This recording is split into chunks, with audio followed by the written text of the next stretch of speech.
So I'm on the disused roof of the University of Madras in Chennai, the largest city in the South Indian state of Tamil Nadu. Madras is an older name for Tamil Nadu that was used for Chennai, that was used by the British. So most things have been renamed to Chennai, but some things, like the university, which I think the British founded, still uses Madras.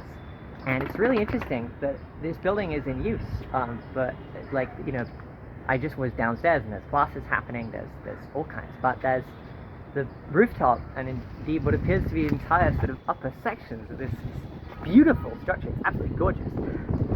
Seem disused or sort of left to, I don't know, to nature, and nature has started sort of reclaiming it, and very interesting things have happened. So there's kind of, you know, corrugated metal strewn around. I think this is, I think this here is the water system of the building that they're still using now.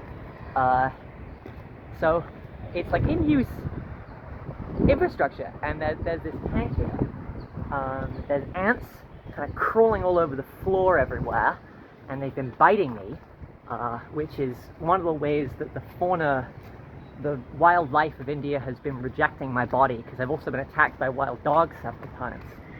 But I'm just really, really fascinated by how sort of, it feels like a ruin, but it's a lived-in building. I mean, you have, on the camera, you can see over here, there's kind of down there, there's like wild grasses flourishing, and there's a pigeon kind of out of the roof of this structure.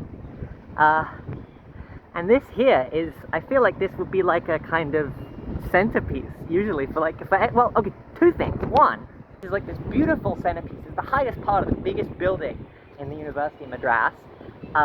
So, you know, it has like a prominent place.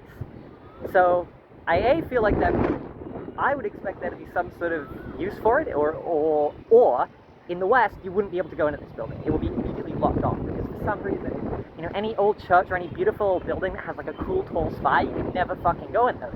But in this one, I can go inside, or at least no one stopped me. So, and I was really interested by what I found. So I'll show you.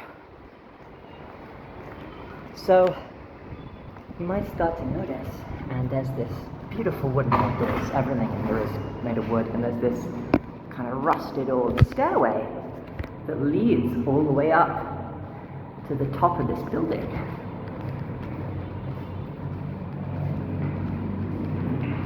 I don't think anyone else is in here with me. I haven't seen anyone yet.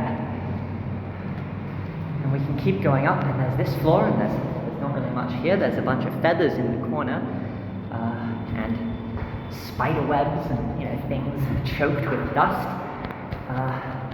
And this is the very top floor, which smells absolutely terrible because it's covered in pigeon shit. Well, actually, probably a combination of pigeons, ravens, crows, another small sort of swallow-like bird that I've seen but I haven't been able to identify. And I'm just fascinated by it, because this is like the tallest spire. This is, you can see the windows there in the dome of the roof up there, and you can probably hear my voice echoing. It's beautiful. But it's like, it's not being used for anything, and it's kind of just like the door wasn't locked, it was wide open. There were pigeons living downstairs, there's pigeons and birds living in this whole structure. But it's completely unmanaged. Oh god, sorry. It smells terrible. It's completely unmanaged.